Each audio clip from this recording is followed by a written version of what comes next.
Hello good morning.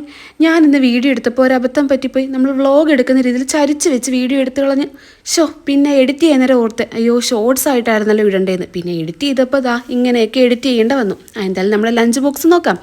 ആദ്യം തന്നെ നല്ല ചൂട് ചോറ് വെച്ച് കൊടുത്തിട്ടുണ്ട്. നല്ല ചൂട് ചോറ് വെച്ച് അതൊന്ന് സെറ്റ് ചെയ്തെടുത്തിട്ടുണ്ട്. അതിനുശേഷം നമ്മുടെ മുളപ്പിച്ച പയർ, ഇന്നലെ ഞങ്ങൾ ലുലുവിൽ പോയിട്ടുണ്ടായിരുന്നു. അപ്പോൾ അവിടുന്ന് മേടിച്ചതാണ് മുളപ്പിച്ച പയർ.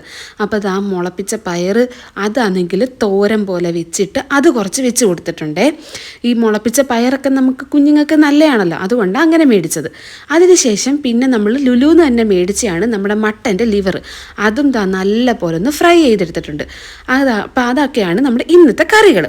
അതിനുശേഷം പിന്നെ ആ ലഞ്ച് ബോക്സിനകത്ത് ചെറിയൊരു ഡപ്പയുണ്ട്, അതിനകത്ത് വെക്കാനെ കൊണ്ട് കുറച്ച് ചമ്മന്തി, നമ്മുടെ അപ്പത്തിന് വേണ്ടിയിട്ട് പൊടിച്ച ചമ്മന്തിയാണ്. അപ്പോൾ ആ ഡപ്പ ഫില്ല് ചെയ്യാൻ വേണ്ടിയിട്ട് കുറച്ച് ചമ്മന്തി കൂടെ ഞാൻ വെച്ച് കൊടുത്തിട്ടുണ്ട്.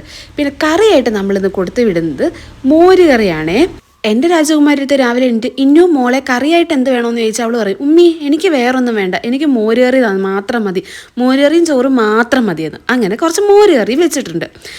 സ്നാക്സ് ആയിട്ട് നമ്മളിന്ന് കൊടുത്തു വിടുന്നത് നമ്മുടെ പ്ലം ഇല്ലേ, പ്ലം ആണെങ്കിൽ ഞാനാണെങ്കിൽ അതിൻ്റെ പുറത്തെ തൊലി, ആ ചുമന്ന തൊലി ഞാനങ്ങ് ചെത്തി കളഞ്ഞു കേട്ടോ. കുഞ്ഞല്ലേ അവൾ തൊലി കഴിക്കേണ്ടെന്ന് വിചാരിച്ചു. അങ്ങനെ നമ്മുടെ പ്ലം കുറച്ച് അരിഞ്ഞ് വെച്ച് കൊടുത്തിട്ടുണ്ട്. പിന്നെ കുറച്ച് ഡ്രൈ ഫ്രൂട്ട്സും നമ്മുടെ അണ്ടിപ്പരിപ്പും പിസ്തയും കൂടെ മിക്സ് ചെയ്ത് വെച്ച് കൊടുത്തിട്ടുണ്ട്. അപ്പോൾ അത്രയേ ഉള്ളൂ.